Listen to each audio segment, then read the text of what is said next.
D block element में दो important compound है, पहला है पोटेशियम डाइक्रोमेट और दूसरा है पोटेशियम परमैंगनेट। तो अभी हम पोटेशियम डाइक्रोमेट के बारे में स्टडी करेंगे।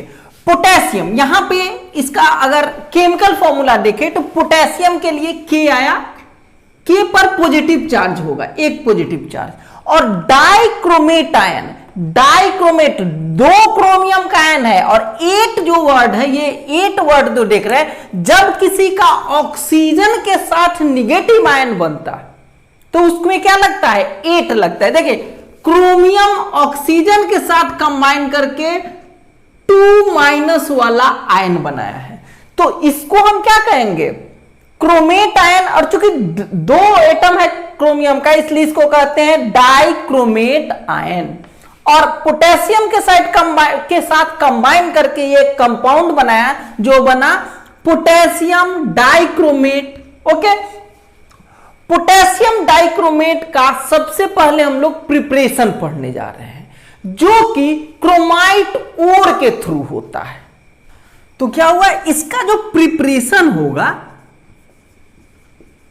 प्रिपरेशन, ये प्रिपरेशन किसके थ्रू हुआ, क्रोमाइट ओर के थ्रू। क्रोमाइट,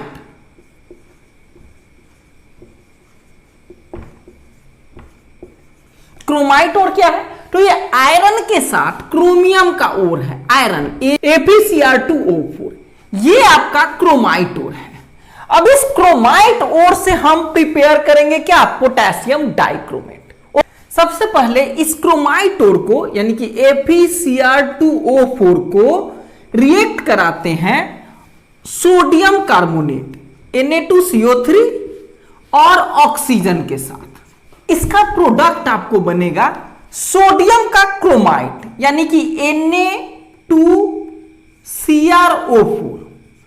क्रोमाइट है ये, क्रोमेट नहीं है। अब प्लस में CO2 और आयरन का ऑक्साइड Fe2O3, ये प्रोडक्ट बना पहला। इसको अगर बैलेंस करेंगे, इसमें 4 लगेगा, 8 लगेगा, 7 लगेगा, 8 और 2, ये बैलेंस हो गया। बैलेंस ना भी करेंगे तो चलेगा। अब आपका ये फिर यूज होगा सोडियम क्रोमाइट। अब ये सोडियम का जो क्रोमाइट आयन है, इसको हम क्या करते हैं कि एसिड से रिएक्शन करा देते हैं। सस्ता वाला एसिड ले लेंगे H2SO4। अब इस रिएक्शन से क्या होगा, ये क्रोमाइट आयन जो है वो डाइक्रोमेट में बदल जाएगा, यानी कि ये हो जाएगा सोडियम डाइक्रोमेट Na2Cr2O7। डाइक्रोमेट तो मिल गया लेकिन सोडियम के साथ है अभी। अब अदर प्रोडक्ट जो होंगे वो क्या हो जाएगा, सोडियम सल्फेट हो जाएगा प्लस Na2SO4। अब प्लस में वाटर भी निकलेगा। ओके, तो इस तरह से क्या बना, सोडियम डाइक्रोमेट। अभी आपका पोटेशियम डाइक्रोमेट नहीं बना है। अब पोटेशियम डाइक्रोमेट कैसे बनेगा, तो पोटेशियम डाइक्रोमेट बनाने के लिए हम क्या करेंगे, ये सोडियम डाइक्रोमेट को Na2Cr2O7 को फिर से रिएक्शन कराएंगे KCl के साथ। तो ये KCl से रिएक्शन जब करेगा तो सोडियम क्लोराइड बना देगा, अलग निकल जाएगा, 2 KCl लेना पड़ेगा।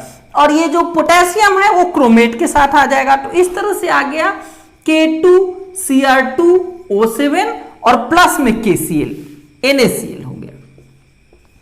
और इस तरह से आपको यहां पे क्या मिल गया, पोटेशियम डाइक्रोमेट। तो अभी हमने प्रिपरेशन देखा, अब इसकी एक एक प्रॉपर्टी देखेंगे। अब हम लोग पोटेशियम डाइक्रोमेट के प्रॉपर्टी के बारे में स्टडी करेंगे। तो सबसे पहले ये होता कैसा है, तो ये ऑरेंज कलर का होता है, ऑरेंज कलर का क्रिस्टलाइन स्ट्रक्चर होता है। सबसे पहले तो कलर ऑरेंज हो गया और क्रिस्टलाइन है, ऑरेंज क्रिस्टलाइन स्ट्रक्चर है। अब ये ऑरेंज क्रिस्टलाइन कौन है, इसका ये आयन Cr2O7 पर -2 जो है या 2- जो है, यही क्रिस्टलाइन स्ट्रक्चर, यही ऑरेंज कलर का होता है। क्रिस्टलाइन तो पोटेशियम के साथ में है ये, ठीक है, इसका कलर ऑरेंज होता है।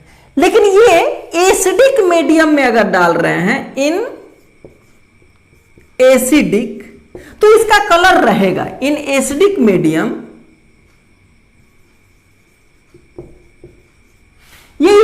ये पोटेशियम डाइक्रोमेट जो होगा वो किस कलर का रहेगा? ऑरेंज ही रहेगा। लेकिन उसी को अगर इन बेस या अल्कली कहिए, वाटर सोल्यूबल जो बेस होते हैं उसको अल्कली कहेंगे, तो अल्कली की बात करें, इन अल्कली मीडियम में ये क्या हो जाएगा? ये कन्वर्ट हो जाएगा, ये ऑरेंज कलर ना होकर के क्या हो जाएगा? येलो हो जाएगा। तो ये ऑरेंज येलो क्यों कन्वर्ट होता है? क्योंकि अगर इसको यानी कि Cr2O7 को आपने एसिड में डाल दिया, H+ में डाल दिया, तो ये इसी फॉर्म में रहेगा। यानी कि पोटेशियम डाइक्रोमेट को ऐसा करते हैं, पोटेशियम डाइक्रोमेट K2Cr2O7 को एसिड में अगर आपने डाला तो ये दे देगा Cr2O7 2-, जो कि किस कलर का रहेगा? ये रहेगा ऑरेंज।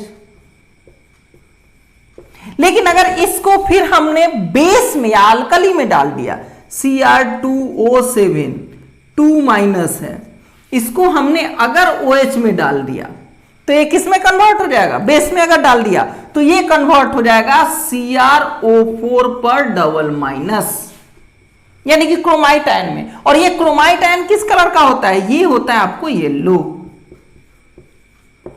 तो यहां से आप समझ सकते हैं कि अगर इस डाइक्रोमेट आयन को हमने बेस में डाला या अल्कली में डाला तो किस में कन्वर्ट हो जाएगा? ये CrO4 में, क्रोमाइट आयन में। और क्रोमाइट आयन जो होता है वो येलो कलर का होता है, तो ये येलो हो गया। अगर फिर इसको अगर हम एसिड में डाल दें दोबारा तो ये फिर इसमें कन्वर्ट हो जाएगा क्रोमेट आयन में, और फिर इसका कलर क्या रहेगा? इसका कलर हमने ऊपर ही लिखा ऑरेंज। ओके, तो इस तरह से बेस में डालेंगे तो येलो हो जाएगा, एसिड में डालेंगे तो ऑरेंज हो जाएगा। तो एसिड बेस इंडिकेटर का भी काम करेगा। एक और बात इसमें, अब ये तो ये कलर और इंडिकेटर की बात हो गई।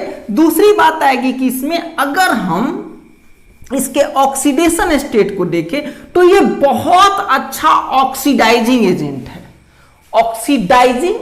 है, वो भी एसिडिक मीडियम में। अगर हम K2Cr2O7 को डाल दिए किस में?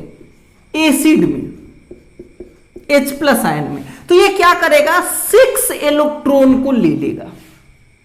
इलेक्ट्रॉन को लेकर के यहां पे क्रोमियम का अगर ऑक्सीडेशन स्टेट आप निकालिएगा, ऑक्सीडेशन स्टेट, तो आपको आएगा, ऑक्सीडेशन नंबर भी कह सकते हैं इसका, तो यहां पे आएगा +6। ये कन्वर्ट हो जाता है क्रोमियम +3 में। यहां पे आयन क्या था? +6, यहां पे क्या हो गया? +3, 3 घट गया, रिडक्शन हुआ। और अभी एक में 3 घटा है, 2 क्रोमियम है, तो 6 इलेक्ट्रॉन लिया, खुद का तो रिडक्शन हुआ, तो ये इसके साथ जो भी आएगा उसका ऑक्सीडेशन हो जाएगा, क्योंकि किसी ना किसी से छीनेगा ना इलेक्ट्रॉन, तो 6 इलेक्ट्रॉन लेकर के खुद रिड्यूस होता है और दूसरे को ऑक्सीडाइज करता है। इस तरह से K2Cr2O7 जो है वो स्ट्रॉन्ग ऑक्सीडाइजिंग एजेंट है। ये क्या हो गया? स्ट्रॉन्ग ऑक्सीडाइजिंग एजेंट है। तो इस तरह से हमने क्या देखा कि इसका प्रिपरेशन क्रोमाइट आयंस ओर से हो रहा है और ये एसिड बेस इंडिकेटर हो रहा है। तीसरी बात हमने देखा कि ये स्ट्रॉन्ग ऑक्सीडाइजिंग एजेंट है, वो भी 6 इलेक्ट्रॉन लेता है एक potassium dichromate. Okay, thank you for watching.